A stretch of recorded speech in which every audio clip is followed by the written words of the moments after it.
It's another massive week of new releases as we clear the logjam due to the release of Hollow Knight Silksong, with roguelite platformers, survival horror games, city builders, first-person titles, 3 legit Game of the Year contenders, and a bunch of 1.0 releases. So let's begin with Sworn, a co-op action roguelite where up to 4 players reclaim a fallen Camelot under a corrupted Arthur.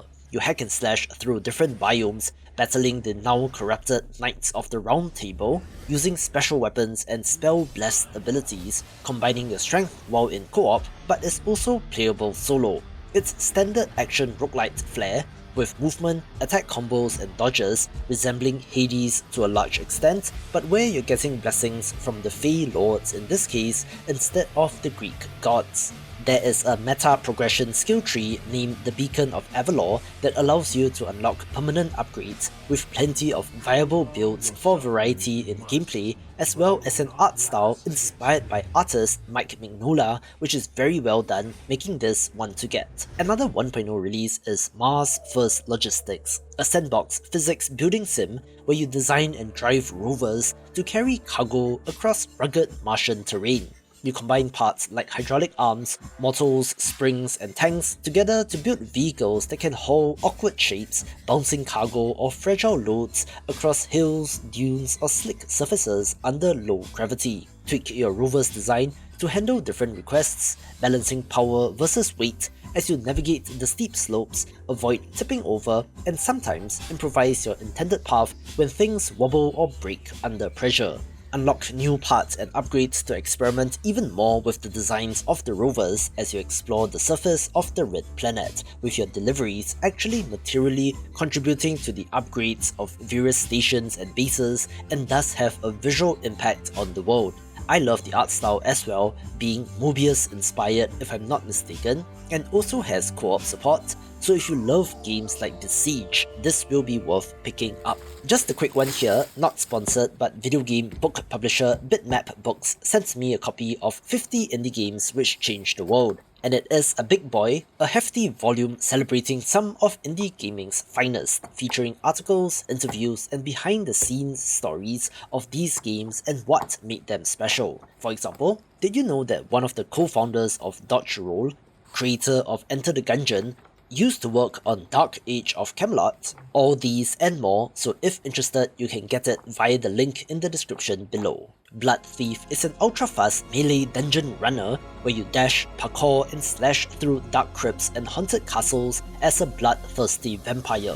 You are building momentum from running on floors into wall runs, vaults, and sword combos using the blood of undead foes to both heal and fuel special abilities, while exploring branching dungeon paths full of hidden shortcuts and deadly traps. Combat and movement are deeply intertwined, where timing your leaps matters as much as finding the edge of a platform or perfectly landing that attack because danger lurks around every corner. There are secrets in almost every stage, powerful loot, and abilities that let you reshape how you play, with rewards going to those who master the flow of the game, demanding speed, skill, and precision, and thus look insanely, almost old-school FPS fast. Deadly Days is back with Deadly Days Roadtrip, the follow-up to a game from 2019, and is a 2.5D pixel art bullet heaven roguelite set in a zombie apocalypse where you have to hit the road to survive. You loot towns, fuel your bus, and mow down hordes of the undead while having to decide when to press on or to retreat to safety. There's an inventory system here where limited backpack slots and inventory Tetris forces you to choose which items to carry, some of which combo together into powerful builds backpack hero style, having to decide on what to drop or keep to maximize effectiveness. Between runs, you unlock new characters with unique skills and gain permanent meta upgrades, which then feeds into the new run with new biomes and procedurally generated maps. Every stop on the road trip matters as you decide on where to go next on a node-based map, deciding between resting at a campsite or to try your luck in more dangerous areas for better loot, differing from the strategy slant of the original and with fancy new 2.5D graphics which look good. Love indie games? Sign up to my newsletter to get a weekly dose of what's hot, along with some news and of course, weekly game giveaways, so if interested, link is in the description below.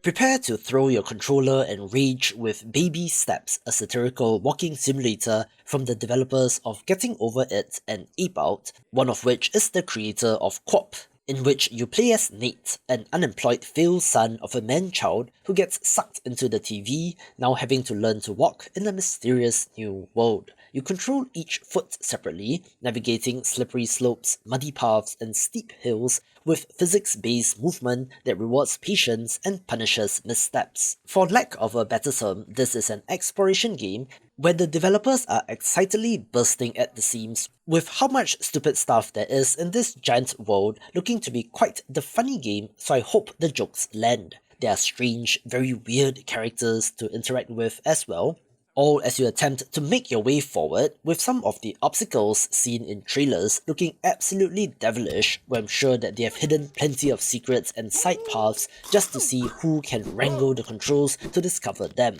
But at its core remains a rage game, so expect plenty of challenge, frustration, and that sweet, sweet sense of satisfaction when you finally beat the game.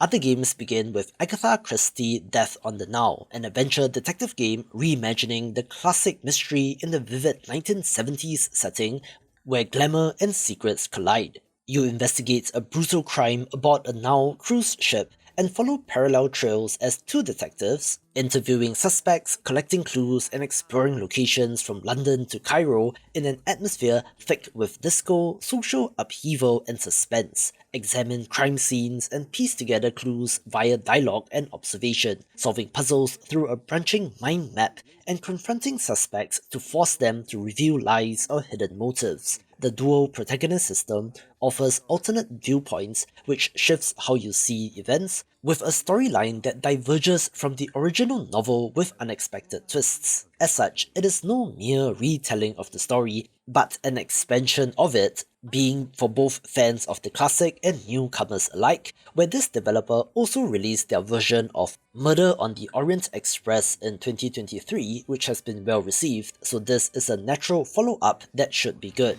AQUAPAZZA AquaPlus Dream Match is a crossover 2D anime fighting game that stars characters from the AquaPlus games, most of which fall into the visual novel genre, so I can't say I'm familiar, but to turn it into a crossover fighting game is interesting to say the least.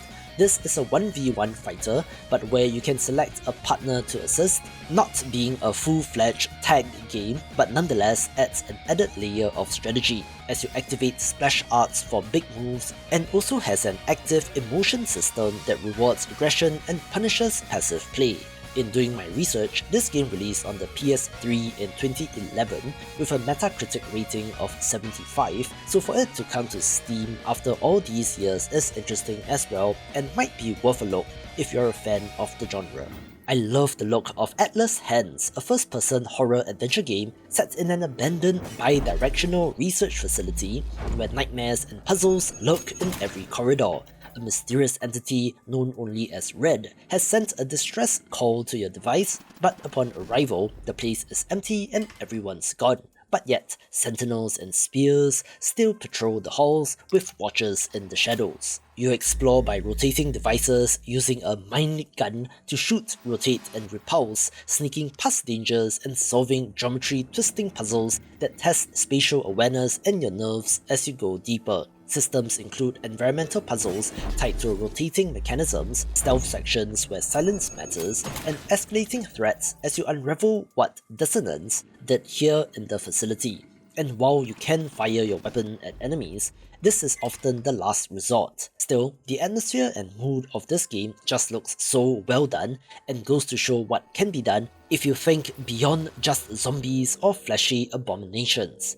Aztecs: The Last Sun is a survival city builder set during a critical turning point in Aztec myth and history. As the ruler of Tenochtitlan, you have to build homes, temples, and farms on an island in the middle of the lake, reclaim land via canals and reservoirs, produce food, manage resources, and balance growth with risk because a celestial threat looms at night.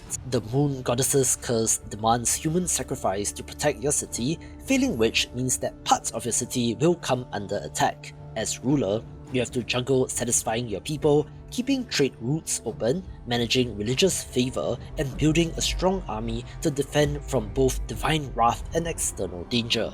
Unlock more buildings, upgrade them, improve production chains, the economy, military, and religion as you go along, looking pretty nice as well and will be for fans of the genre. Beatblock is a rhythm arcade game where you play as Cranky, a pedal-wielding character smashing blocks to the beat of dynamic tracks. The minimalist pixel art style keeps the focus on the music, with blocks flying in as you tap, hold, and dodge, syncing every action to the soundtrack. Levels introduce varied block types and hazards, adding challenge as you chase higher scores and survive tougher moves. A built-in editor lets you map your own songs, remix tracks, and expand the library beyond the included set. It's a rhythm game, so you're mastering the songs as you play, with the current count of 25, with 40 plus planned to be in the full release, looking kind of like Super Hexagon if you squint a little, and will be for fans of the genre. I'm not even sure how to describe Blippo Plus, but this is a surreal live-action television simulator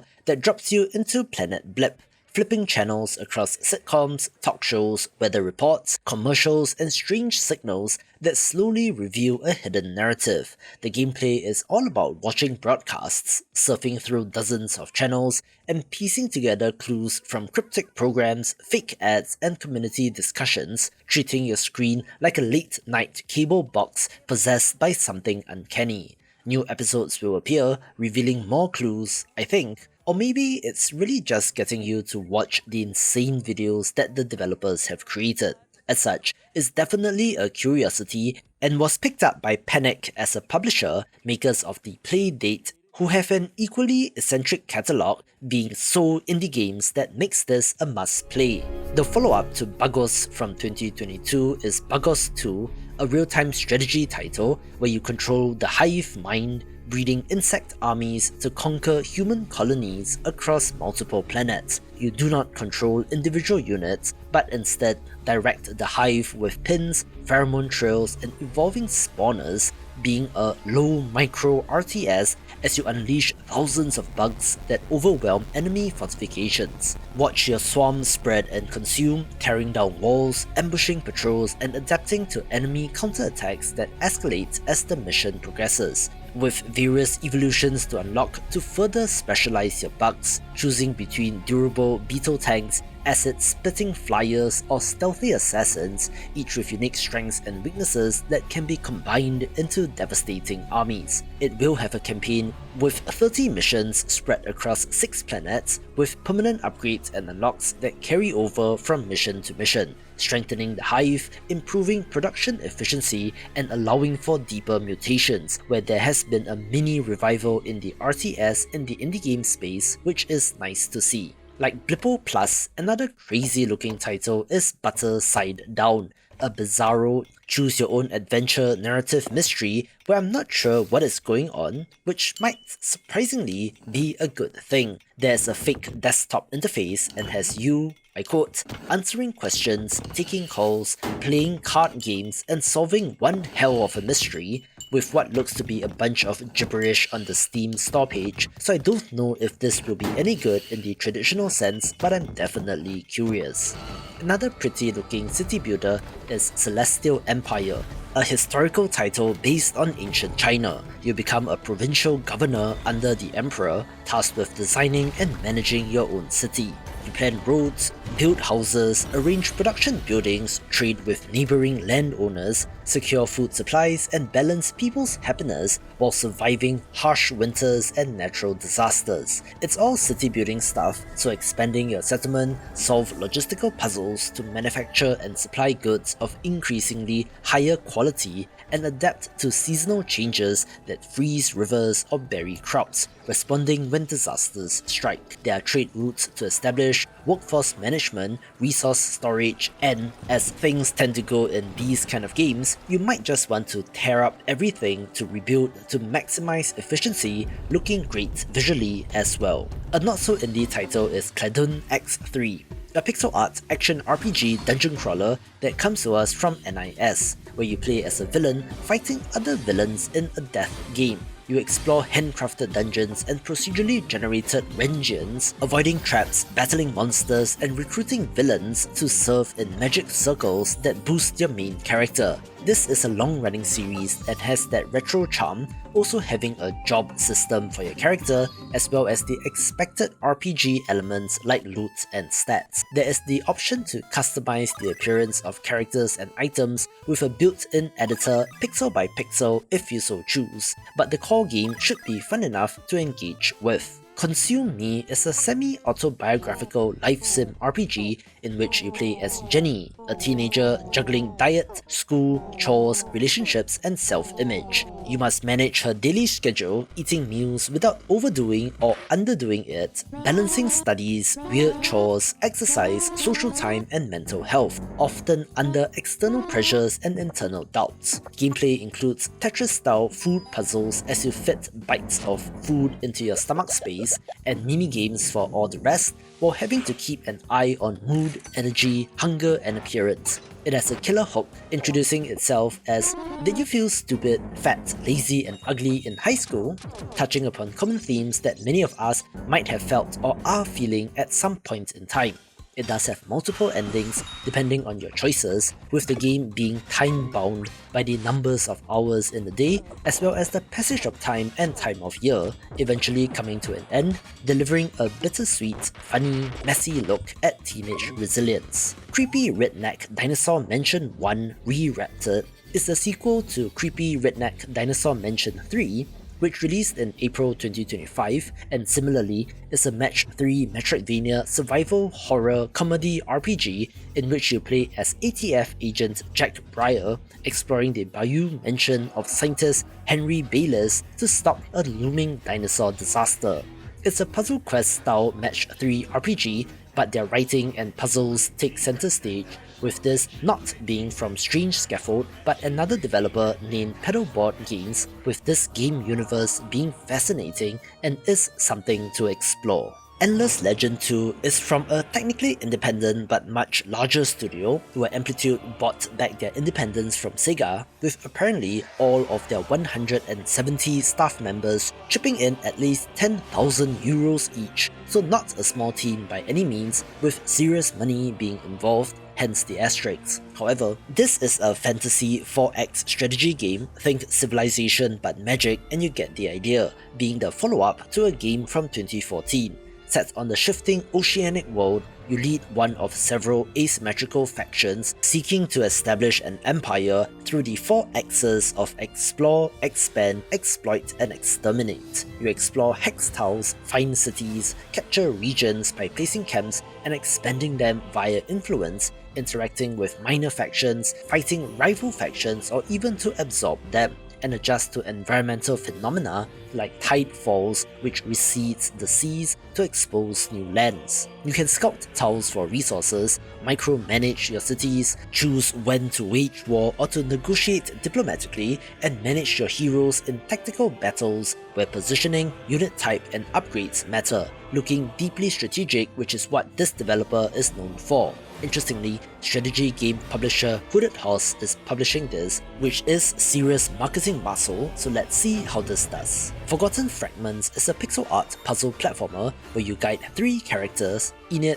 Ryder, and Dayan, across handcrafted worlds, recovering lost fragments in both solo and co-op campaigns. The main mechanic is the time throw of spears to ignite torches, combined with precision platforming, as you avoid hazards and solve puzzles that combine agility and aim. It features over 120 levels across 4 distinct worlds, with challenging boss fights, hidden collectibles, and secret levels for those who explore off the beaten path, as well as a speed-run timed aspect. There's both a single-player and co-op campaign, which is nice, looking like a decent amount of content with good pixel art as well.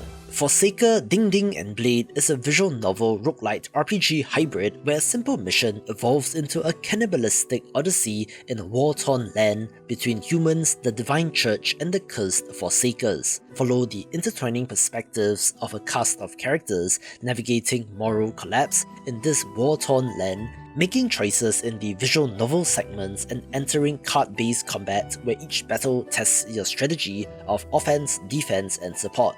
There is a novel mode that skips combat entirely, allowing you to explore the full narrative with over 200,000 words, but adding in combat is certainly interesting, having some gorgeous art and could be cool. It is from a Chinese developer though, so watch out for the quality of localization, which I hope is good, and bridges the gap between visual novel and combat-focused titles, but do read the store page description for more on the mature themes. Granvir is a third-person action roguelite mech builder where you pilot a customizable war mech called a Granvir, scavenging parts on the battlefield, upgrading your mech, and fighting the Millennium Company's invasion solo or with friends in co-op. You mix and match legs, torsos, arms, weapons, and modules, building melee weapons like rocket spears or claymores, and ranged weapons like cannons or machine guns to adapt to enemy threats. There's a larger node-based map which is the basis of your campaign, so choose your route, choosing whether or not to take on side missions, to refill, or to aid the locals. I love me some giant robots, so this is of note, with a cool throwback low poly art style as well. Holy Shot is a fast-paced, physics-based top-down shooter where you blast through hordes of demons, destroy the environment, and survive with holy weapons. You move across destructible terrain, build powerful guns, turrets, explosives, and special weapons, dodging hordes of enemies and battling tough bosses. It looks like a Vampire Survivors style action roguelite, but nowhere in the description does it mention that it is a roguelite, so this might be linear or level based, with the variety of weapons and especially the art style being the highlight. Plus points for the biblically correct angels as well, and looks like an awesome smaller title. Two Japanese legends combine forces here in Hotel Barcelona, headed up by White Owls, which is the team formed by Swery, but Suda51 is also involved in this project. This is a blood-soaked 2.5D slasher roguelite where you play as Justine, a rookie US Marshal sharing her mind with Dr. Carnival, a deranged murderer. You hack and slash through a twisted hotel brimming with serial killers, each floor drenched in horror movie-style atmosphere with precision-based combat, movement, and timing at the core. The unique mechanic is that when you die, slasher phantoms echo your previous run, acting as allies or distractions, and battle enemies alongside your current incarnation, a mechanic also seen in Super Time Force Ultra. Your Bloodlust builds a skull gauge that lets you unleash a monstrous special attack named Carnival Awakening, with the unique zones and bosses being themed according to horror genres, looking like a love letter to horror and should be great. HYPERxFANTASY is an experimental narrative action-adventure RPG set in a brutalist dystopia, where a near-singularity disaster warps reality and threatens humanity. You explore surreal landscapes using a glider across the open plains and explore areas such as ruined towers. Fight void rejects, which are the main enemies in this game, using directional swordplay, having some sort of rhythm-based elements and timing to master. Dialogue choices let you forge friendships or resolve conflict without coming to blows, all as you explore and attempt to figure out what is going on.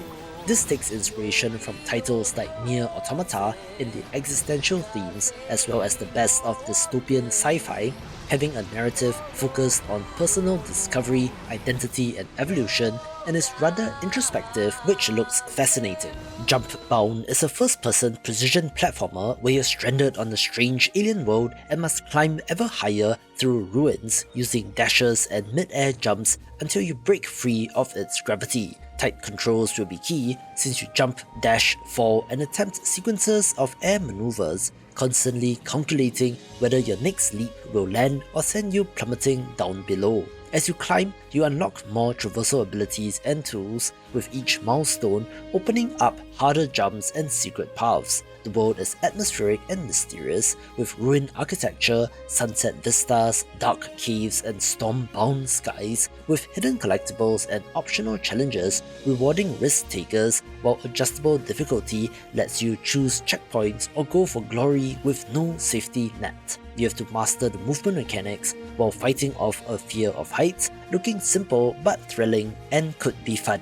Kingdom Rush 5 Alliance TD Wukong's Journey campaign adds a new DLC adventure comprising of 5 epic stages where Sun Wukong's legendary power orbs have been stolen by demons bent on destruction. You defend the kingdom by building and upgrading towers, placing heroes, and using tactical skills to repel waves of mythical enemies across elemental islands. It's classic Kingdom Rush, so whether you're a die-hard fan or only played Kingdom Rush 1 back in the day, the base game is definitely worth a play, with the various DLCs adding more content to this game. Lost in the Open is a roguelike tactical RPG in a low fantasy medieval world where you play as King Narvesk, a despot and a tyrant betrayed by a man he once considered a friend, now on the run after surviving an assassination attempt and is lost in the open. Every battle matters as you're followed by the loyal vanguard fighting on grid-based maps full of enemies, traps and danger. The king character is the most powerful unit, but his death means the end of the run, so you do have to be strategic in battle. You can recruit new units and train them how you like, specializing in certain roles or being a jack-of-all-trades kind of general-purpose soldier. You are exploring a procedurally generated overworld, deciding on whether to engage in risky side missions or to push forward, managing scarce supplies and dealing with lingering injuries as enemies hunt you down, giving off a vibe similar to Darkest Dungeon but without the eldritch elements and seems brutal in that same kind of way. A not-so-indie title is Lost Rift, coming to us from developer People Can Fly, and it's a first-person survival adventure shooter where you and up to 4 friends wash up on a mysterious archipelago and must transform from stranded survivors into legends. You explore islands, chop wood, cook food, craft weapons, build bases, and defend against raiders while storms, fires, and dense fog threaten your progress. Expeditions into unstable zones makes you evaluate risk and reward as you gather loot, dodge environmental hazards, and sometimes face off against other teams in PvPvE extraction missions. Return to your base for expansion and upgrades through crafting benches and gear progression, with the extraction title seeming to be the next big pot of gold that developers are chasing. So this is dipping its toe into it while still looking to remain a survival crafting game first, and you know how games like this can blow up in popularity, so I'm definitely keeping an eye on this. Macabre is a co-op stealth extraction horror game in which 1 to 4 players are plunged into a volatile time rift teeming with adaptive interdimensional monsters. You scavenge rare resources, craft and upgrade gear, and work together to stabilize shifting objectives, all while the map reconfigures itself during a session. The monster learns your tactics and adapts to how you move, hide or fight, pushing you to constantly vary your strategy to avoid predictability. Every session is high stakes, since if you die, you lose everything, so you have to extract together to keep your loot, but trust is fragile and betrayal is possible as greed creeps in. There is permadeath style tension with procedurally generated layouts and monster behavior, ensuring that no 2 playthroughs feel the same, looking like an interesting take on the co-op horror title that's a bit more self-serious than Content Warning or Lethal Company. Mala Petaka is a retro pixel art first-person shooter where you play as Petaka, an angry amnesiac, exploring warp portals across strange universes to recover lost memories. It's classic first-person shooter action as you blast away at aliens and drones with a variety of weapons, including your fist, a shotgun, a plasma rifle, a grenade launcher, and more, each with alt-fire modes while mixing in power-ups like Time Freeze or Rampage. It has a story campaign mode as well as a horde mode where you attempt to survive for as long as possible, with vibrant NES-inspired colourful visuals and looks fast-paced and fun. A first-person simulation crafting RPG of interest is medieval crafter Blacksmith, where you take on the role of a dwarven blacksmith, forging weapons, armor, and enchanted trinkets for heroes, while also running your shop and mine. You have to descend underground to mine, smelting metal, hammering blades, assembling gear, and fulfilling customer orders under time pressure and quality demands. Earn gold to purchase upgrades for your workshop, adding in enchantment mechanics and various upgrades to improve efficiency. hero orders become increasingly challenging, demanding specific stats or traits, where customer satisfaction impacts your reputation, so try your best not to screw up. The first-person blacksmithing game has been done before to various levels of success, where this looks like a decent entry and could be good. Mr. Prepper Uranium Project is a paid DLC which expands the survival crafting bunker sim by opening up a derelict nuclear power plant where you manage unstable uranium to craft powerful gear and fuel advanced machines. You have to navigate hazardous radioactive zones, donning a hazmat suit to extract uranium with precision while defending yourself against mutated enemies. The new nuclear-powered weapons like the atomic grenade and machines like a nuclear generator, uranium centrifuge and auto planter adds more to your strategy as you attempt to wrangle this new and dangerous source of energy. New crafting recipes, high-tech equipment and automation options extends the life of this game,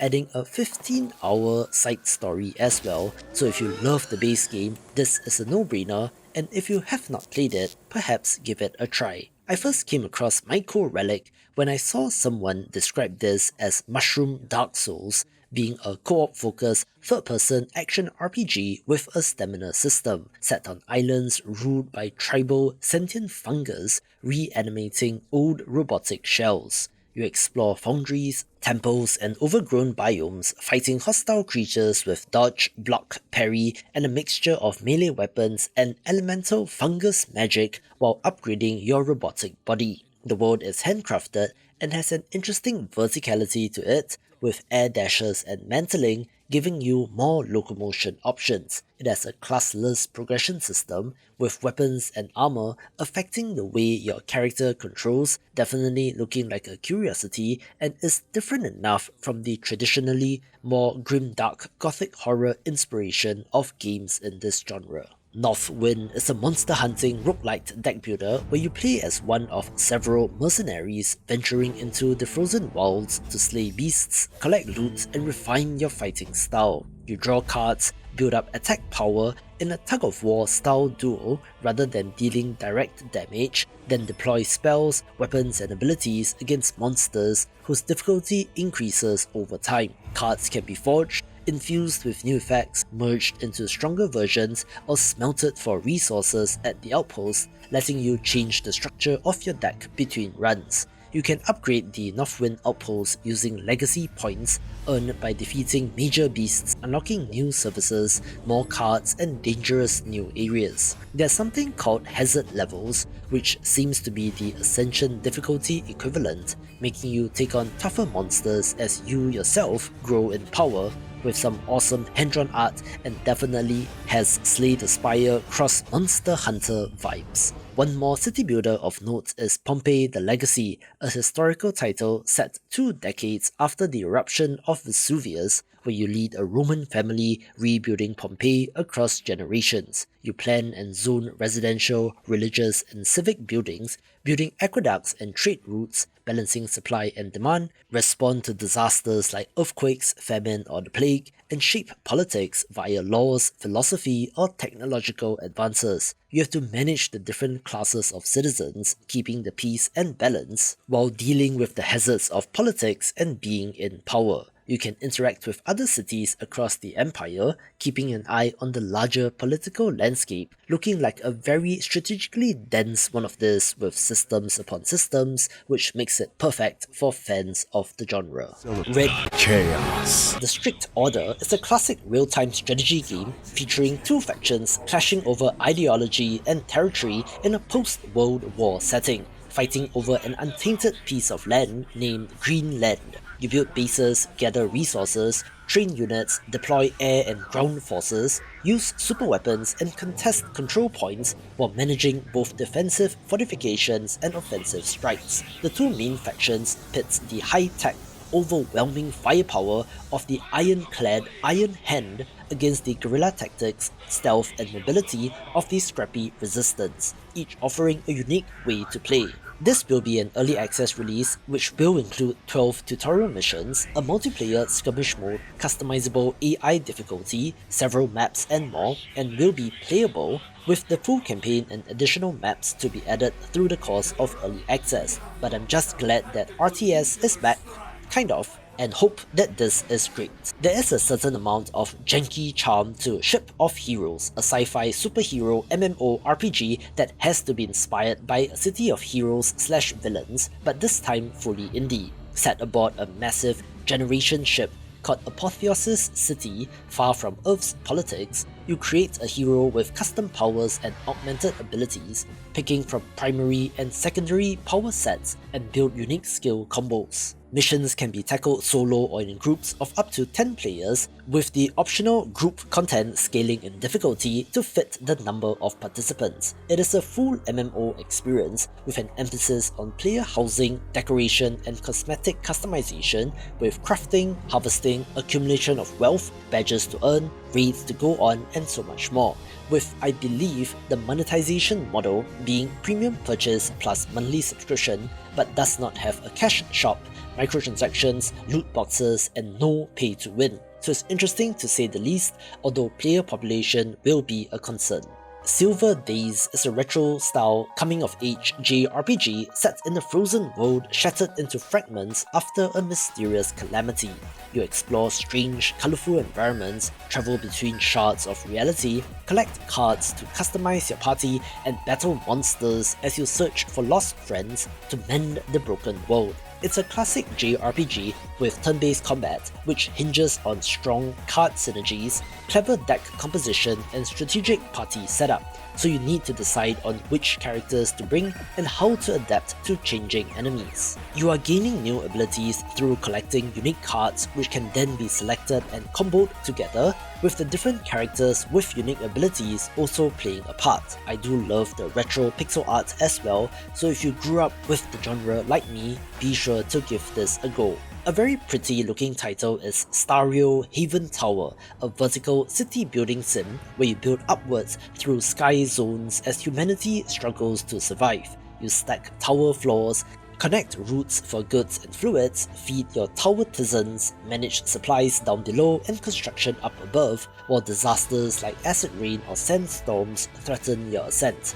The verticality of the game is interesting, since that extends to logistics and how you are moving resources around, where of course there's a tech tree to progress up which unlocks advanced buildings which will help in the process. The different biomes and zones each present unique threats and opportunities, so learning to deal with these will be critical. I'm not quite sure about the structure of the game, whether it is run-based if there is a fail state, or how severe the penalty will be that forces you to try again, with ambitious plans while in early access, so let's see where this lands. Stash, a card looter, is a roguelite deck building auto-battler where you draft randomized cards to battle enemy squads in a post-human world. You open card packs that includes heroes, weapons, relics, consumables, quests, and upgrades, then face off against enemy lineups created by other players in asynchronous multiplayer combat. Build synergies by selecting your cards, upgrading loot and heroes, and have to decide when to grab a risky, powerful card,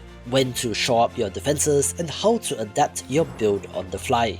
Uncover new cards and unlock more heroes as you go along, with a seasonal structure which allows you to climb the leaderboard. Critically, this is a one-time purchase with no microtransactions, and looks like it might provide plenty of content as the seasons roll out.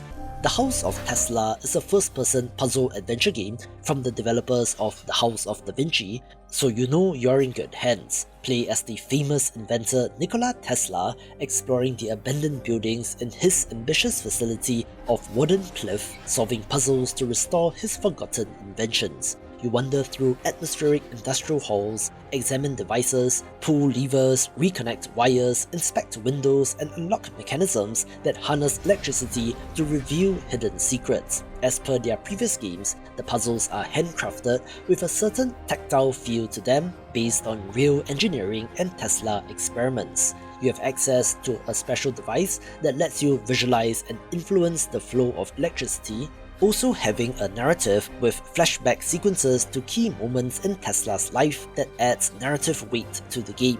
If you love titles like The Room, this will definitely be of interest, where I don't believe this is going to be very difficult or anything, but rather will have a rather smooth difficulty curve that will keep you engaged all the way through.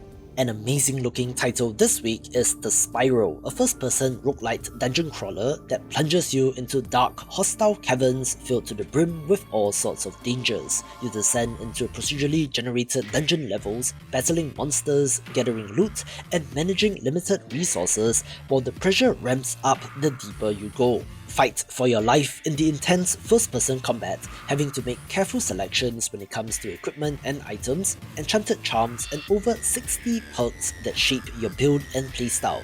I'm not sure if there's any meta progression like in modern roguelites, and might be old school in the sense that it completely resets every time you die, with the only carryover being your knowledge of the game, where I'm a huge fan of the art style, which makes it stand out. Toho Makuka Sai Fantastic Danmaku Festival Part 3 is another entry based on the Toho project, this time being a fan game instead of an official release. Like most of the entries in this series, this is a bullet hell shoot 'em up designed to emulate the golden age of arcade titles in this style. Set in the eternal night above Gensokyo, a strange moonlit conspiracy unfolds where you select from one of 4 playable characters, dodging intricate bullet patterns, weaving through enemy fire and unleashing attacks of your own. Supposedly, there are beginner-friendly guides and multiple difficulty levels, so even if you're not that good at bullet hells, this might still be a viable option, also having cutscenes, a narrative and story, and will be for fans of the genre.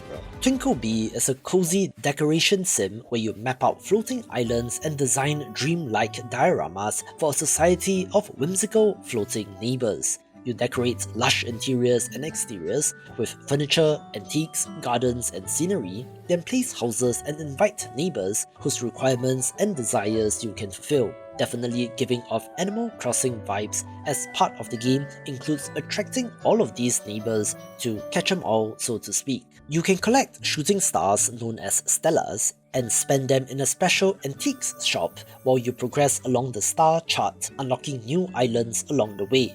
There are a whole bunch of decorative items to discover, with special rewards if you make your neighbours happy, unlocking secret islands via map fragments as well. They do talk about being able to play on parallel islands, which are a clean slate version of your existing islands once you reach space, so there's some sort of New Game Plus system looking also charming and delightful.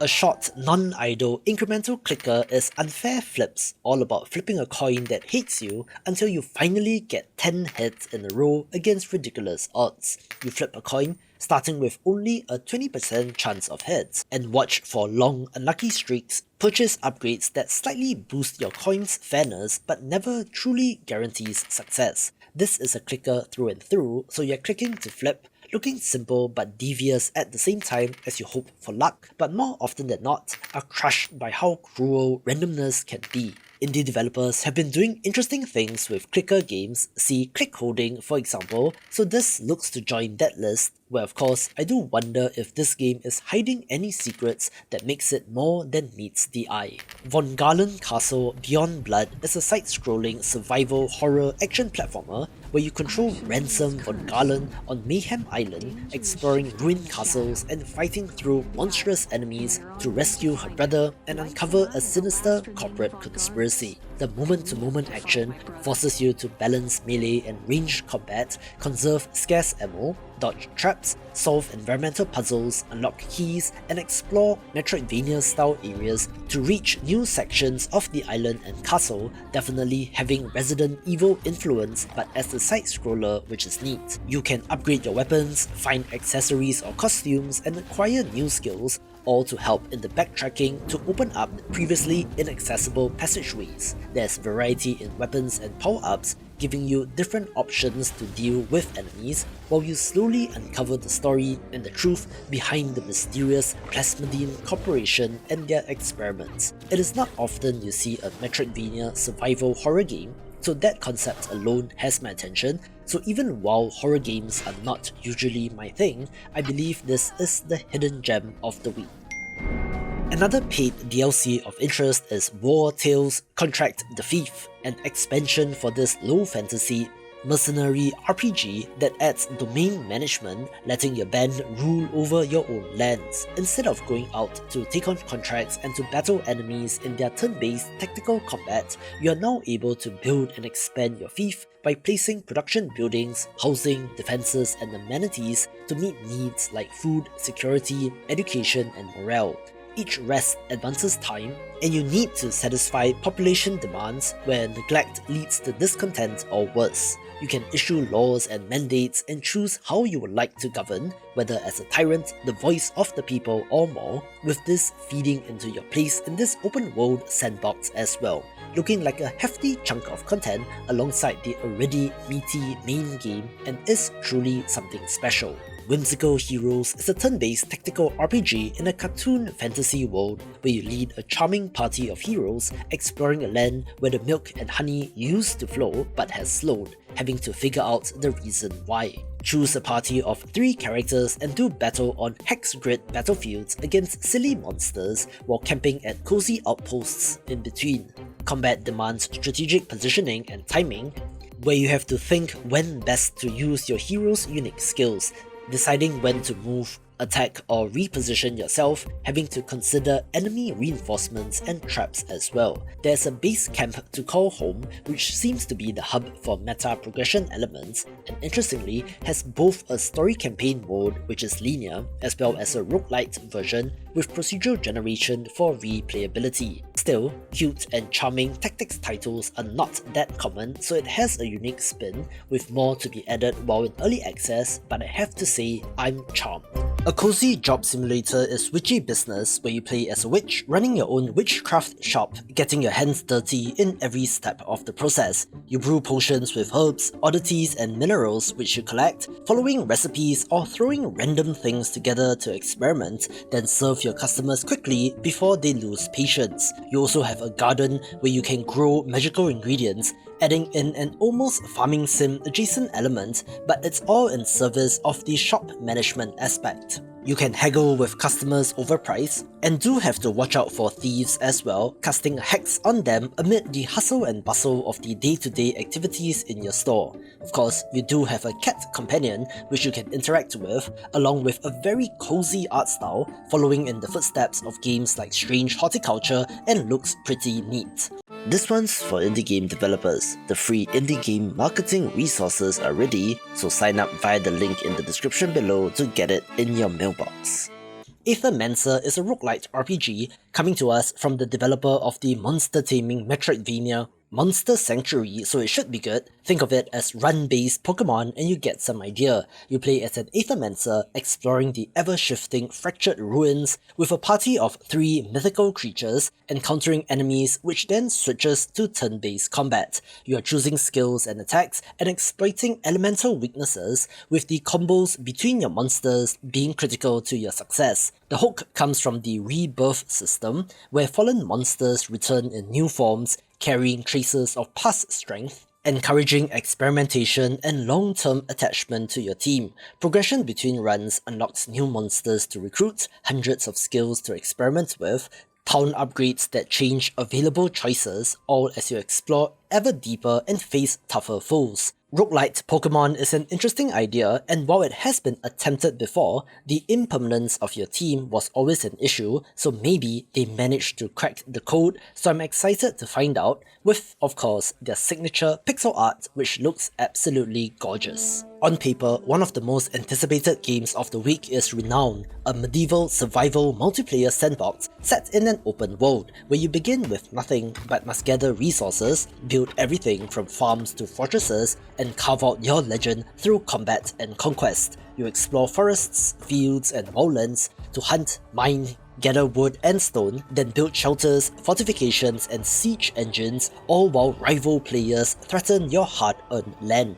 Combat is visceral and skill-based as you swing swords, fire bows, and operate siege weapons, fighting both PvE enemies and PvP players who want what you have. there's base building, crafting, a titles and claims system where you declare yourself lord or something, and just seems rather freeform and open. It really does seem like medieval Rust, and given the popularity of titles like Chivalry 2 or Mordhau, that probably explains why this is as hyped as it is, definitely looking best with some friends. It's funny how indie developers shifted their release date out of the way of Silksong only to get hit by a 1-2-3 combo with these top 3 games, where we have the 1.0 release of Slime Rancher 2 as well.